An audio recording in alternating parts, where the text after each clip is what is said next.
Welcome to another conversation in People in Fundraising. This podcast features interviews with nonprofit professionals who discuss their career journeys, lessons learned, and enthusiasm for working in fundraising. And here's your host, the founder of People in Fundraising, Tim Wilson.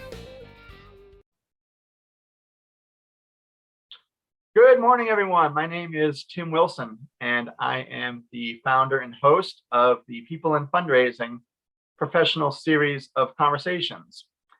You can find our conversations on the website, peopleinfundraising.com. And every Monday, I go live with a pre-recorded interview featuring interviewees just like today's interviewee, Rich Horne. And I'll get to Rich's introduction in a moment. But that's where you can find this material. And I just really enjoy this opportunity to connect with people from all different roles in the nonprofit world, as well as representing different institutions, all sorts of walks of life as well. I really think there is value in learning diversity of perspective and background and life experience. And that's one of the reasons why I wanted to start this series. So thank you for listening in today. And today it's Monday, May 16th, 2022, and I am delighted to welcome Rich Horne to our program today. Hello, Rich. Thank you. Nice to see you again, Tim. You as well. So Rich is currently, and he's relatively new in this role, he's the Director of Prospect Management and Research at Vassar College in New York State. And I'll have Rich talk a little bit more about how long he's been there, what his hybrid work situation looks like, and shedding light on Vassar's Advancement Services Group, or Vassar Advancement. And then we'll get into our customary first question about how he got to where he is today. So Rich, feel free to take it away, please. Yeah, thanks so much, Tim. Again, I'm grateful, and thanks everybody. Nice to see you. I'm newly established here after having been in Boston working for a number of hospitals. Tim and I coordinated on some prospect management issues largely in the past when I was in Intermountain Health. Grateful again for that, Tim. Sure. And you know, collaboration is always a good thing, and knowing good people in the industry. I went back to higher education, Vassar College. I was at Yale for quite some time before I'd gone to Boston. And now, so I'm in charge of a team of 4. We're hiring someone. I guess that's a break for that's like a sort of a break for your podcast, Tim. You know, if anybody's looking for a coordinator role, we're going to let me know. Anyway. Yeah, no, that make that plug. That's totally fine. Thank you. I'm so grateful. So we are sort of traditional advancement shop, major gift focused. And we know that Vassar is sort of capable of much more than it has been. I'm really happy to have joined at the time that I have, because we're building everything from the ground up. So if anyone is watching this podcast and wants to reach out and has any ideas, sort of for smaller college stuff, high-end smaller colleges, I'd love to hear from you. So Tim, it's January 31st, my first day. It's been kind of amazing. We're doing everything from the ground up: prospect management system, due diligence, everything you can think about. And so it's been a great ride, and I'm happy to be here, and I'm happy to be talking with you in the community. Awesome. Thank you, Rich. And so there's about 2,500 students enrolled at Vassar. Is that about right? Yeah, that's correct. Yes. Okay. Dynamite. And you mentioned before we went live, you, like a lot of people, are working a hybrid schedule. So you want to share what that's like, and how is it like for you going, first of all, back into higher education, and secondly, managing a team in a hybrid structure as the director? So at the time that I left the Boston hospitals, we were full remote. There was no appetite among Boston hospitals development offices for bringing people back into the city. which I think makes some, get some good sense. And I think that just sort of kept getting pushed off for how long they wanted to make a decision for that. Since March of 2020, if I'm not mistaken, we had been full remote, all of us. I was part of in Boston an administrator rotation, so I would have to go in like once every 2 weeks for quite some time. But none of my teammates had to go in at all since my if I'm not mistaken, that's still true. Wow. So higher education, I think, is a little different, Tim. It's even so. Betsy Bradley is sort of a luminary field of public health, global public health, who's the president of our college, and I worked with her at Yale. Okay. She is observing, being thoughtful, I guess, about sort of the New York State guidelines and CDC guidelines. So we have 3 days in, 2 days out. My teammates feel comfortable with that. But I also happen to work in a unique arrangement, which I won't go too much in description to describe, but I work almost like a Hogwarts looking building where I'm in a converted old Vassar alumni, room, and so that's why it kind of looks like it is. And so we are doing okay, I would say, with the hybrid model right now. It feels like my teammates are comfortable with it. And so that seems to be the case right now. But again, I would have to say, like the Boston hospitals, they have no appetite probably for bringing people back who are non-critical frontline people, meaning medical people, sorry, clinicians. Different arrangement, but it seems to be working for us very well. Oh, nice. Oh, good. And have you met, at this point with your 3 days a week, I assume you've met your full team and the advancement team in totality? Yes, yeah, we're all familiar with the sort of typical kinds of arrangements. Maybe there are a couple of people maybe that haven't met quite yet, but it's conducive to feeling like part of a team. We've also recently had a full in-person annual retreat at an outdoor sort of location, so that was also good. Sort of for suggesting what you're talking about, which is cohesiveness in a unique arrangement. Yes, definitely. Yeah. Well, thanks for that kind of current status. And now I'm just fascinated to learn, looking at your LinkedIn profile, and here you are now at Vassar College. But if you could take our audience back to your earlier career, and you have a tenure with the United States Marine Corps, and then you went into the legal profession. So I would love to hear whatever you want to share about those distinctive career opportunities how you then pivoted into nonprofit world. Right. One would guess, based on your description, it's been a circuitous sort of arrangement, and it's true. Yeah, well considered. So yes, I when I was in college, the first time I eventually went to Yale, but when I was in college, first time University of Virginia, I got a little tired of being in college, and so I just stopped and joined the Marine Corps infantry because why not?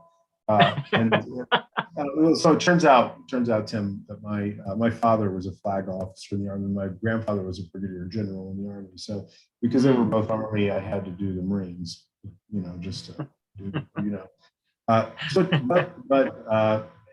and I was a sergeant of infantry Marines ultimately, but I was also a battalion legal chief. And so just to say that's just prosecuting Marines is a busy job. And so unfortunately, I did that quite a bit. And so when I got out, I got a job on K Street in Washington, DC at a law firm working for the International Monetary Fund and the World Bank through the law firm that I worked for, who just needed, and this is actually, I think, interesting to the people who listen to the podcast. You might think like, well, how could you, what was the translation element? How do you go from something like that to working on K Street in Washington, D.C.? Yeah.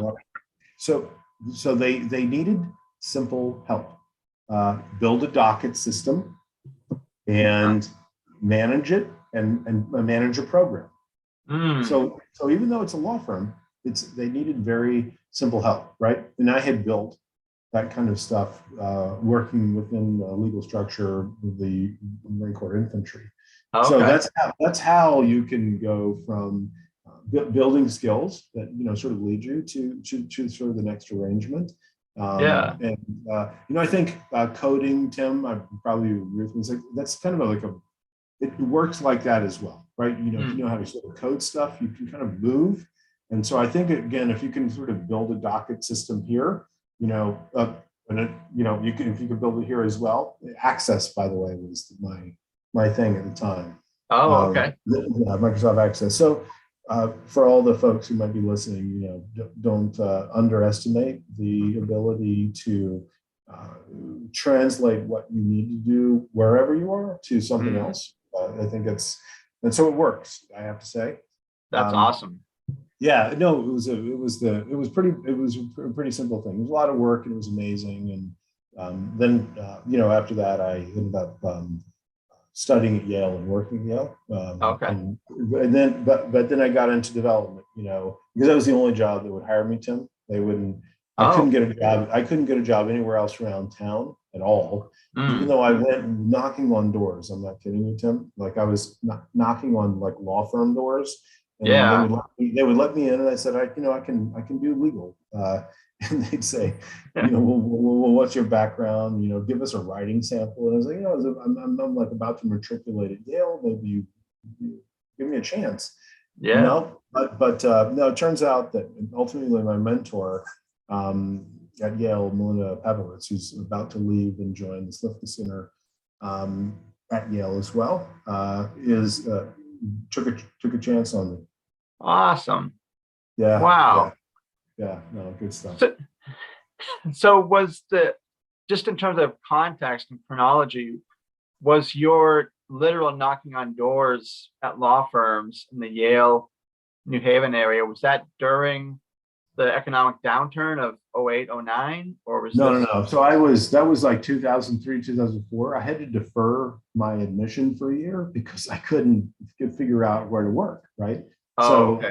I matriculated in 2004, and then September 2004 was when Melinda said, "Oh, you know what? We're give this knucklehead a chance." But before that, I'm like, taking the Excella train or whatever constantly. By the way, Tim, one of the things you do not want to do is get Pepe's Pizza and take it on the train all the way back down to Washington, D.C.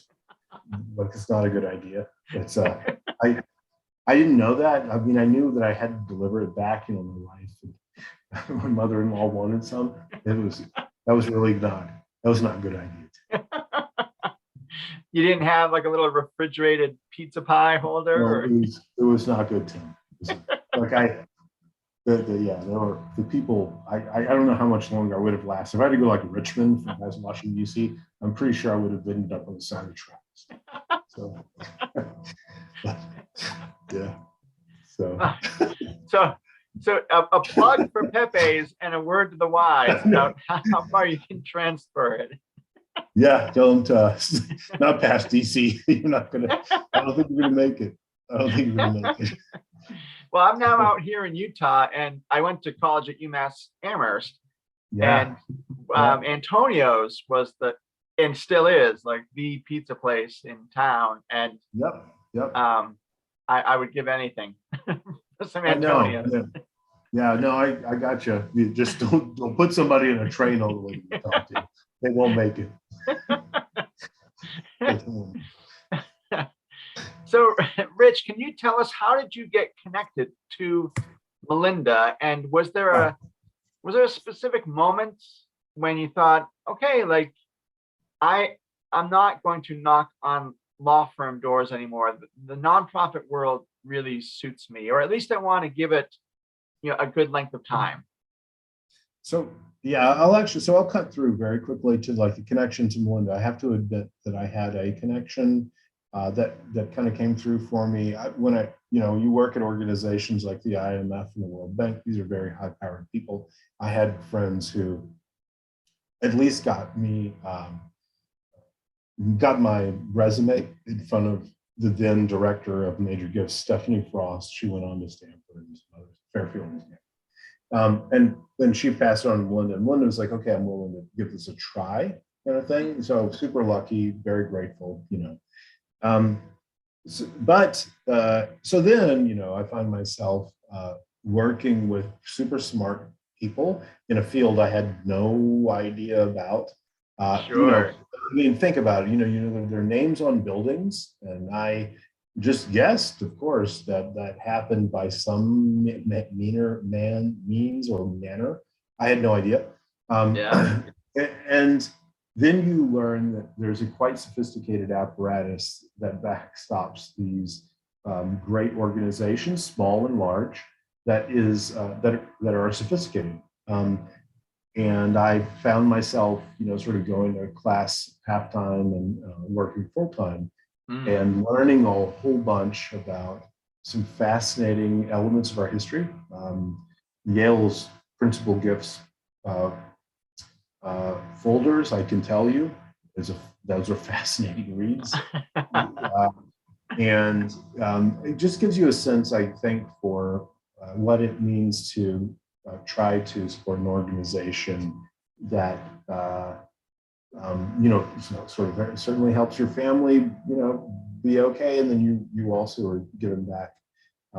In my unique arrangement, I was doing that while I was studying there, and I also ran an intern program. So I had this go in different directions, and it was really enriching.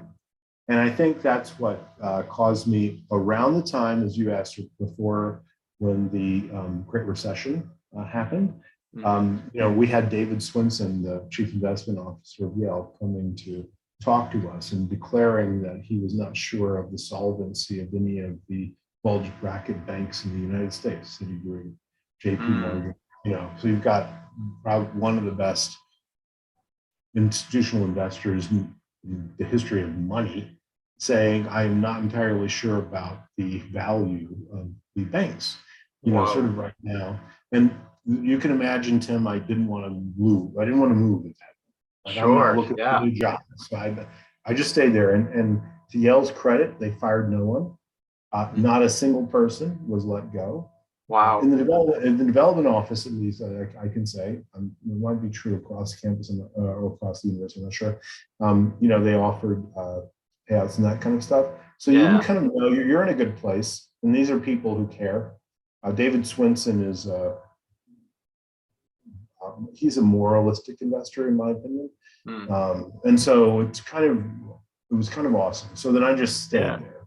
And Melinda Papowitz was my mentor.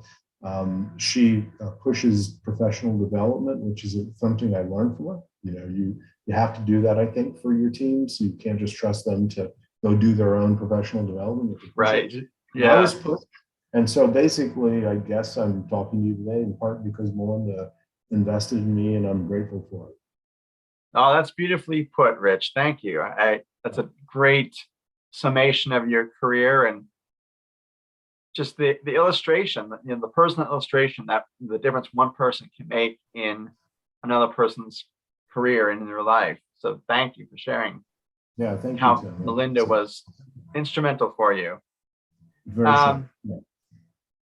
We can go back a little bit. You mentioned being able to translate from the docket system and the systems and Microsoft Access and building that, what you did in the Marine Corps, then in K Street. And now, as you and I first talked about coming on the program today, you mentioned being very excited and knowledgeable about systems and strategy in a multi diverse environment. And you've got that in your career overall, but also higher education, then healthcare, and now back to higher education. So any insights you want to share about building systems and top level strategy with our listeners? Yeah, thanks. I do. And so there are sort of two things I'd like to speak briefly to. Yeah. One is going through interviews with other schools before I got here, higher education. There's a standard tension between the concept of like supporting undergraduate work, which might be the bulk of any college, any university's philosophical approach to fundraising, because possibly most of their major gifts come in through undergraduates. And then you also have all of these allied museums, institutes, and various other grad schools, professional schools, right? So you have so that's one thing I would like anyone who could exceed to a position of, I hope, fundraising support influence strategically over these things. And for anyone who goes into rounds of interviews, I can tell you, you're going to be asked that question, like, how do you choose to, or how would you choose to provide multi-level support? Which what they mean by that is like, how do you acknowledge maybe that the undergraduate element possibly is going to draw most of your team's time, but then also each of these executive directors of various things or deans will have their own needs in a higher education environment. So I think anyone who would want to oversee such a thing should know you should be prepared to answer that question. My feeling is, you can divide it down by dollars, which is kind of the easiest thing. Not entirely, but you would also want, in my humble opinion, to suggest that it doesn't have to be that way, because then you're only proposing what history has supported. But you might need to reallocate things. Yeah. So what you're really saying is, I think I feel well informed about these kinds of arrangements, such that you can report back up to leadership for, what you think maybe best ROIs kind of could be. What would that mean? You could look at lots of stuff. For museums, you could look at ticket sales and think about board commitments and a whole bunch of stuff.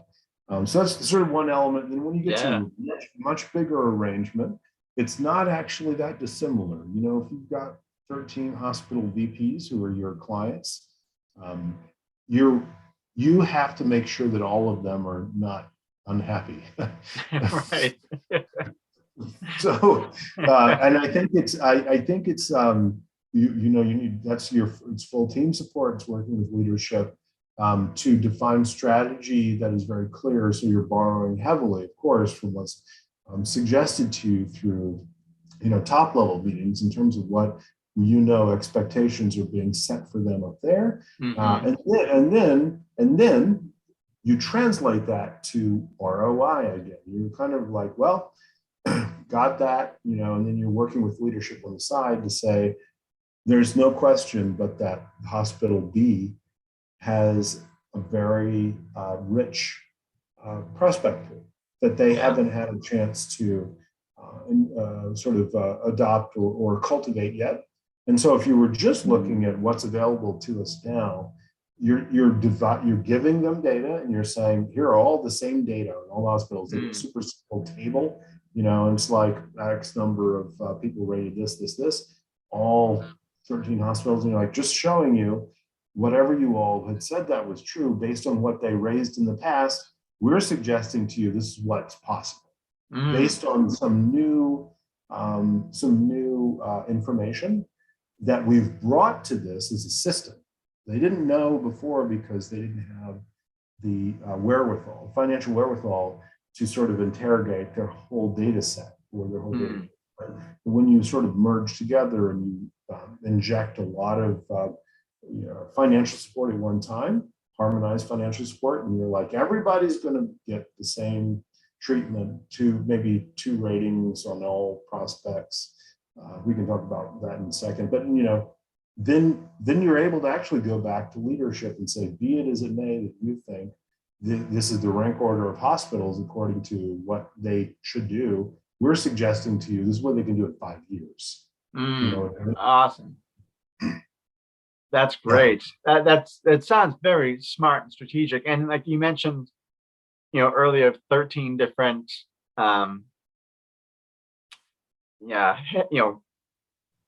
hospital physicians, like leading different units in a hospital system. That can be really complicated. And the same principle applies to deans at colleges and universities. And so this seems like an equitable distribution backed up by data of, we're projecting what is possible, and hopefully we all will be unified and happy writ large, and also with your particular unit. Have you found that? Have you found that to be generally true as you've taken this? I have found it to be generally true. I mean, I would have to suggest to you, I was over a 2-year period in the initial phase of an integration. I do not think is descriptive of the following 3 to 5 years. I mean, it's such a unique period. I feel like probably what anyone in a position like that would enjoy is most of the smaller hospitals will feel like they're getting new support. The bigger hospitals are worried more about, is the support sustained also while they're expanding it? So, and I would have to suggest that can be negotiated, and I've seen it negotiated well. I feel like, as long as there's open communications and accessibility to like me or others of anyone, and you also, there are concepts around, you have to devote yourself and your team's effort proportionate to the, sorry, Tim, and the world, but like kind of like final dollars commitment to that year's goal. Because otherwise the chief CDO is not going to be happy. Right. So there's a proportionate component to it, but I would also have to say, at the support level that we exist at, there is you can apply discretion, and it will be to the benefit of the greater whole. So you can actually help pump up the support, because a mid-tier hospital, if you add, I don't know, over the course of a month, I'm just throwing the number out there, like 20 new true major gift level prospects that you've identified. If you spent a fraction of the time and added 5 to a small tier hospital, my experience has also been that those small tier hospitals will go after those people, elegantly. And you know how it's almost like, well, why would I give Harvard $1 million when I can, if I give this, but it doesn't work perfectly like that, Tim. You can probably get where I'm coming from, but yeah. That's great. I've got 2 follow-ups. One, you wanted to circle back about the 2 ratings as you were describing the systems. And also, have you been able to translate the process you just described and use that to allocate for more resources? Have you been able to say, if we're going to raise this for the entire system, we need X number more major gift officers there, or principal gift, therefore we need X number more prospect development people or other resources? Is there application with that too?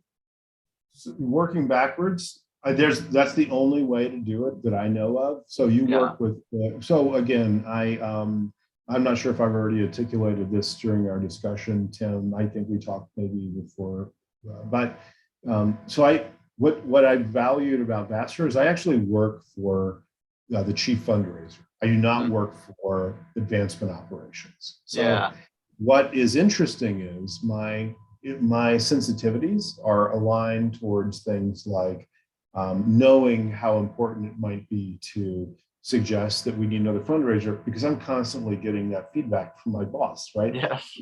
So she's saying, she might be saying, are we properly balanced in the portfolios? We have portfolio hygiene, what's the max amount we should have? And I come in with benchmarks. like any one of us would do, Tim. Just have to go look out into Apra's got such great material, I feel, on this, multiple items on things like what's the best portfolio size. So when I walk into here, I don't need to try to reinvent the wheel. I just say, hey, maybe none of us should have more than 150, maybe. Yeah. Right? And it has to be Vassar good. It has to be Vassar specific. But I walk in here thinking I do have an idea about that. There's a number, and we shouldn't be doing more than that, because as much as you all think you can handle more, it means you're not handling each of the rest of them well. It's I'm preaching to the choir, Tim. I know. Preach. So I did well. So we're I and others we walk in and say, hey, there really is a reason why there are benchmarks and best practices, right? And so if we cap it at 150, then what we look at is who would we need to let go to achieve that? And then we figure out how much money that's worth in a sense. And then of course, how many more people would be needed to handle that. I feel like it's not more complicated than that, Tim, where I am now. With many of your listeners, it might be very different in different industries for different reasons. But I do feel like Vassar is the kind of organization that probably should observe pretty traditional benchmarking on maximum portfolio sizes. And so then really it's no more complicated, Tim, than just saying we would like to right size the portfolios. And if we do this, then this is the value of what we're not handling right now as well as we could. And, if that ends up being 3 fundraisers, can we at least hire 1? So there's that. And then remind me, what was the first part of the question? I'm so sorry. Yeah. You very briefly touched on the 2 ratings. Oh yes, well, happy to address it. Yeah. So we because of a demographic gift, a one-time demographic gift, when I was at Beth Israel Deaconess Medical Center, I think within my first year there, Chris Lapping, the CDO, forwards me an email from Windfall, and she was like, just can you handle this? And I write them back and say, you know what, can't afford it. It doesn't even matter. I mean, because they're screening people, right? Now, without giving too much away, I'll say they gave us such a great deal that I asked my peer, who was the director of operations, if I could borrow some money. And she said, yeah, I happen to have that amount left. Okay. And then, and so we already had a wealth screener. So then we had 2. And we screened everybody twice, 365 days a year. And well, so I mean, I have to admit to everyone who's listening again, that's not probably possible for much longer or any longer, or I don't know. But I have to say, we screened everybody twice, and my philosophy then was, we're only as a team chasing the high, positive signals, the high positive signals. We didn't need to do anything else, because Hugh, who is Hugh at MIT? Oh my God, he's gonna, if he watches this, he's not gonna be happy with it. Hugh Bennett at MIT. Oh, yes. He used to be an investment banker, and he's retired in Florida, or whatever, something like that. I used to go to breakfast with him when I was in Boston. He said that he thought based on trying to figure this stuff out, any one particular screening vendor gets it right about 30%.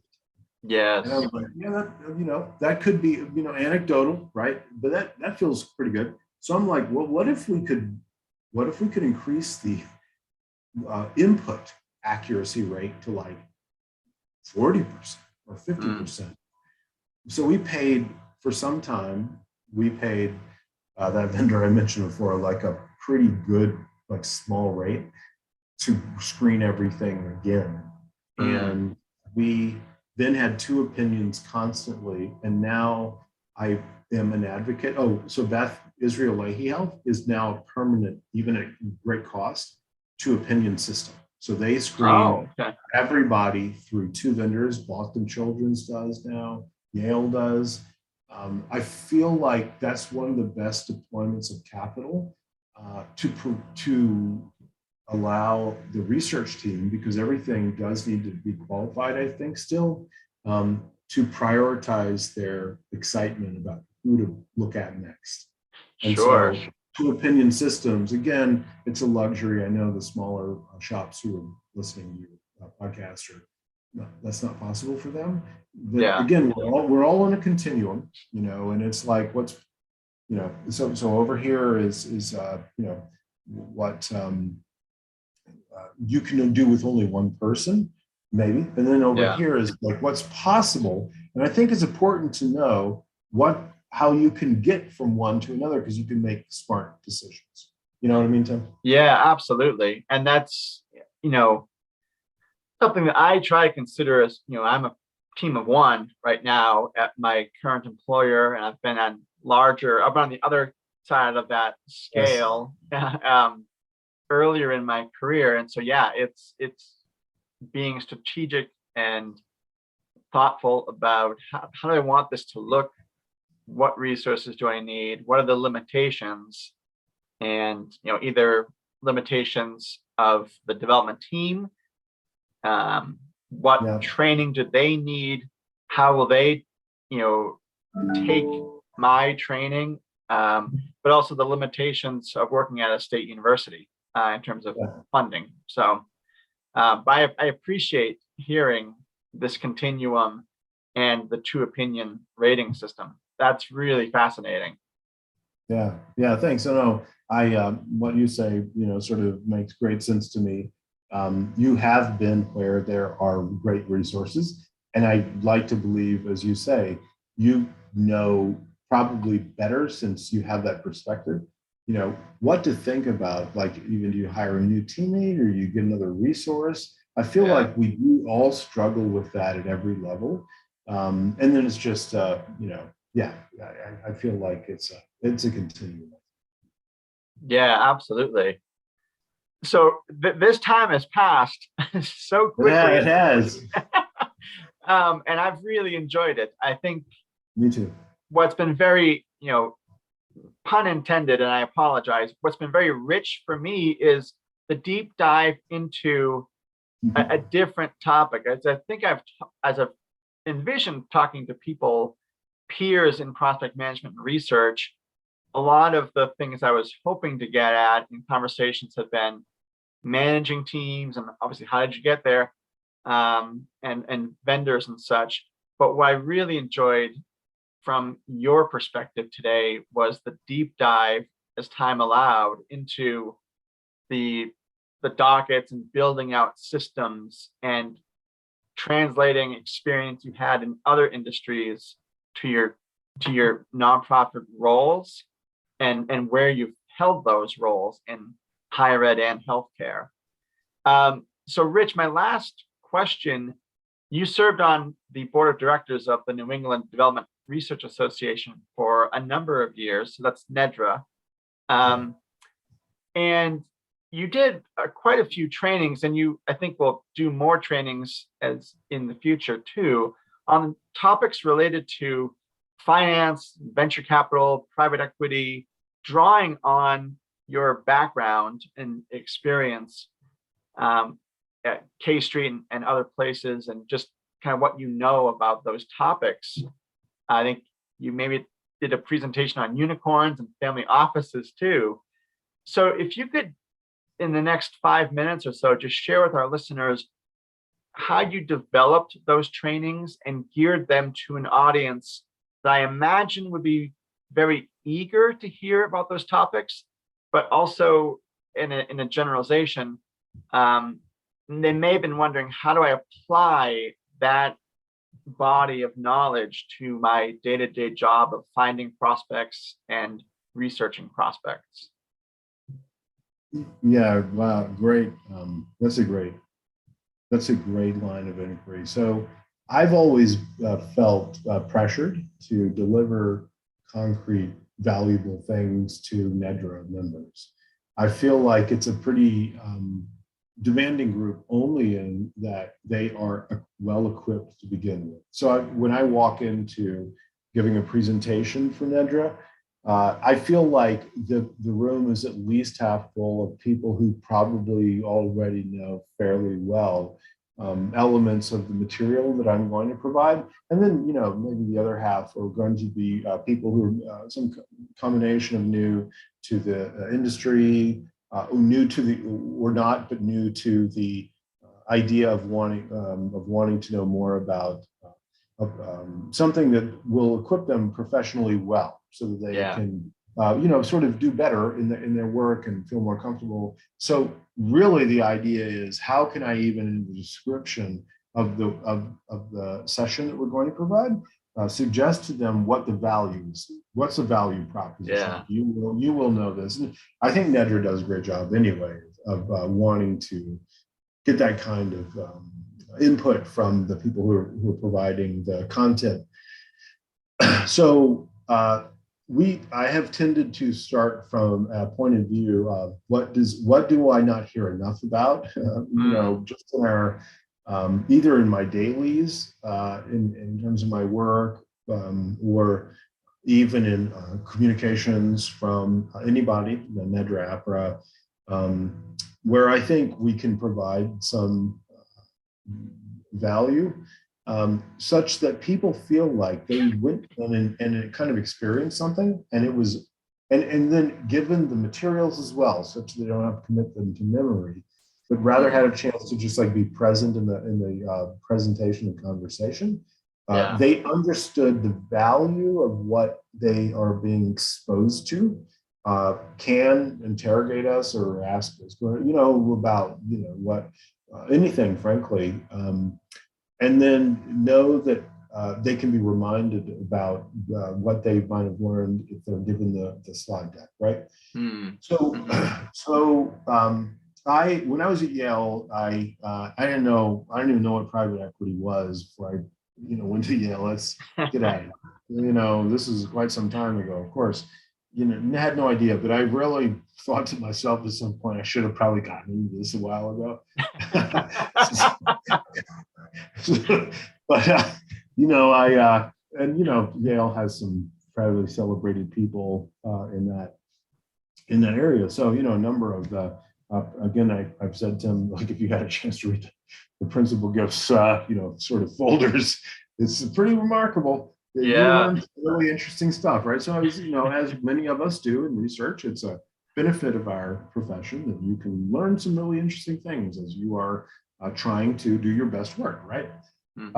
And so I think just over time, and because of my background, so I also helped co-found the Yale Economic Review, and like the people who were the managing directors under me, like one was Forbes 30 under 30, and the other one was some wackadoodle, at Harvard, disappeared.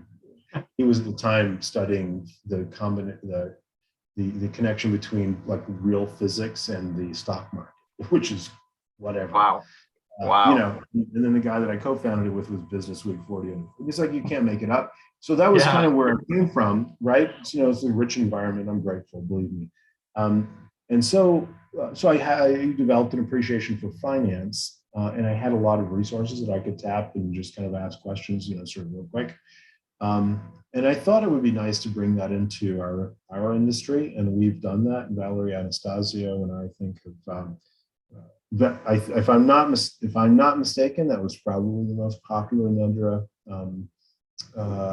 offering, sort of hands down, maybe outside of boot camp. Awesome. But again, it's a lot of effort went into it. Valerie put a lot of effort into it. It was big, and you've got these kind of awesome 5-week thing, 5-session things going on, because we know that we believed, the hypothesis was, there just isn't quite enough awareness. And by the way, awareness, Tim, I would have to say, you don't need to know it. You just need to know what's possible. Like go kind of learn it enough to know, I know that this is possible to know. Yeah. And if I don't remember it, I can look it up online. I have some materials. I know I can like fill in some blanks that don't quite make sense to me. We provide, sort of case studies. We provide sample write-ups of where do you get all of the information? It's like a table. It's like, this is the data. This is where you got it, various things.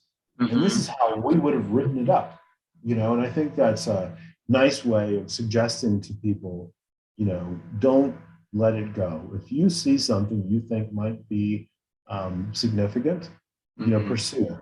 And there is a way to get there, and there you are part of a community, and there are people who will help you. Yeah. And it doesn't even have to be formalized, just to ask somebody else or whatever the case is. So that's really kind of me. That's terrific. Thank you very much. And I'm sorry that I missed those sessions. They may have been when I was already out here in Utah and wasn't a member of NEDRA any longer. But yeah, I mean, you're right. The NEDRA community is chock full of people with specific expertise, broad depth of knowledge, and very generous at sharing. You mentioned Valerie Anastasio and others, very generous at sharing their expertise, their experiences in different positions in nonprofits, prospect management and research. And that's a real testament to that chapter and the people that have served on the board and presented to, I think it's if not the largest by membership, it's one of the largest memberships in all of Apra. It's the largest by membership. Is it? Okay. Yeah. I thought you participated too, Tim. I guess you're not going to say it, but I will. We're grateful always as well for what you've done. Thank you. Yeah, your participation as well. Thank you. Yeah. And I think I appreciate that. And I think that's one thing that NEDRA instilled in me more than I think I would have done myself at that point in my career, serving on the board for 2 years. It gave me a deeper awareness of the importance of giving back. And whatever that is, if you have, specific expertise as you do with family offices and you did a 5-session workshop, or if it's something more general, or even just like I got into trouble for this, but like, offering up your workspace for someone else to present. Like when I was on the board, that was an issue. We've got a speaker, we've got content, we've got people we think would want to participate. Where can we hold this in-person training? And I got in trouble because I volunteered some office space at Harvard Business School, and it was a mild slap on the wrist. But yeah, so whatever people feel they can contribute and give back, there is a need for that. And I appreciate you talking about that and being complimentary about the community itself and just the interest and the knowledge that people bring. So well said. We both come from a common background of service to the community. It's a nice thing, obviously. So, I hope anyone listening to this, is heartened, I guess, by, there's a lot that's out there, a lot of great resources. There are those of us who didn't slap on the hand for still donating a room. I wouldn't mind that myself. I wouldn't want 2 slaps, because you don't want to make the same mistake twice. But we are all out here. There are, plenty of folks out here, and they're emerging people in the field who care about community DEIB and other things, who are doing very difficult work, trying to figure out like how do you enhance the diversity of a pipeline at the prospect level. That's beyond the traditional request, which is how do you enhance your board. There's so much good work going on, Tim, and I'm preaching to the choir again, but just for folks who might be listening, there's a lot of good work. If you have an interest in something, believe me, there are many other people out in the community who do too.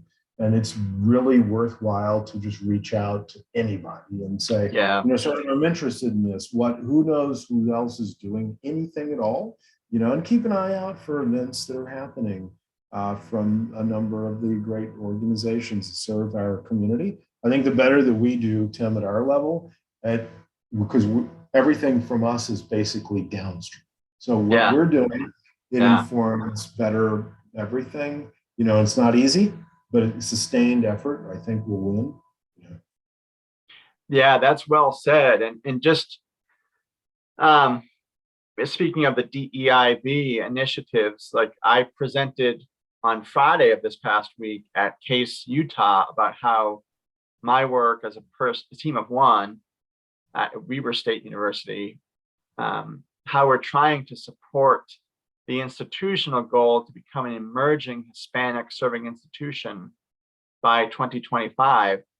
And one of those efforts is, as you mentioned, diversifying our portfolios.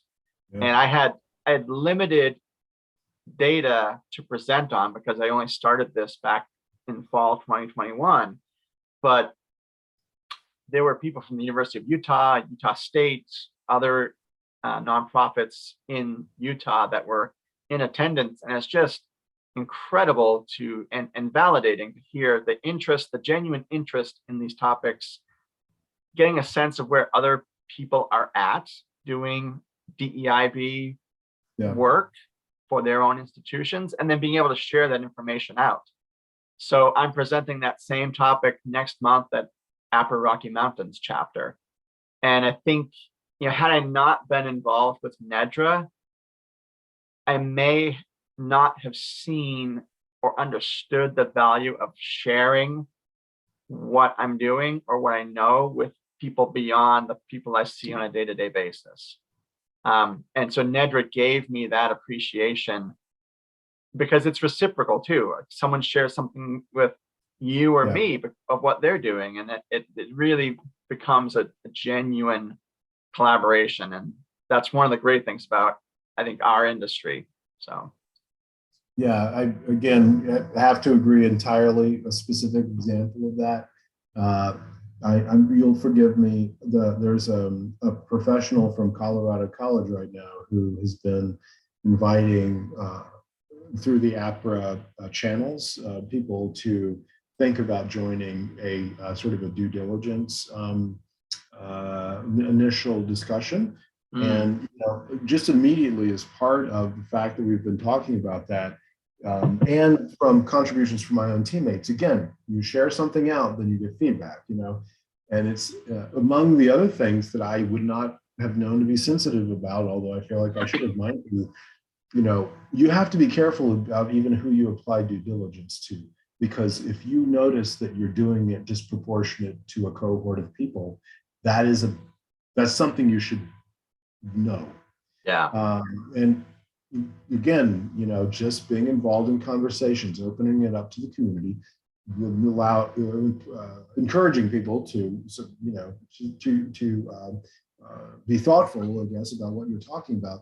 You will gain things you could not probably have otherwise just by trying to think through it yourself. Well, yeah, I totally agree with that, and experience has borne that out. So. Yeah. Thank you for adding that. Same.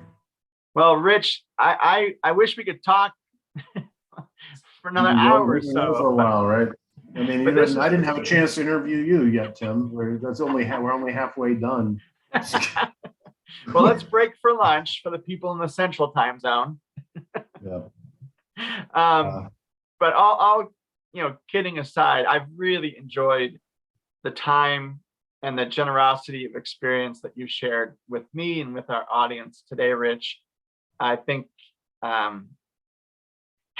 giving you the time, I didn't want to interject too much because you really gave some deep dives into specific topics that have been a continuation of doing good work and sharing ideas and how they could apply to healthcare and higher education settings. So I really appreciate the time you took to go through building out systems and top level strategy with us today.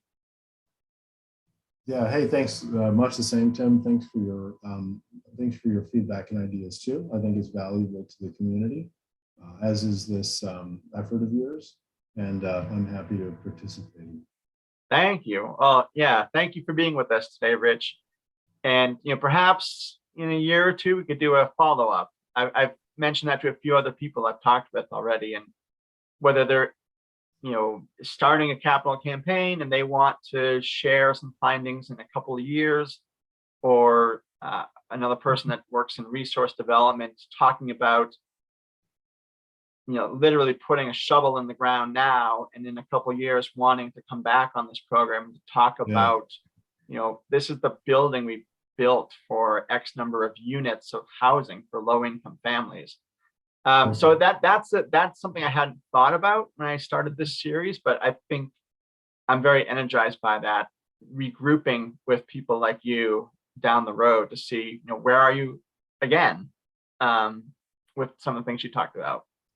Yeah, much the same. Feelings mutual. I mean, anything. I'd like to be able in a couple of years to point back to stuff that my team and our bigger team has caused to be true stuff, follow on as opposed to now. And that'd be kind of a great thing as a demonstration of what I think collaboration and good strategy can help achieve, in some kind of demonstrable way. Absolutely. Yeah. So let's plan for that. That'd be cool. Great. Yeah, no, absolutely. I'm on board. Dynamite.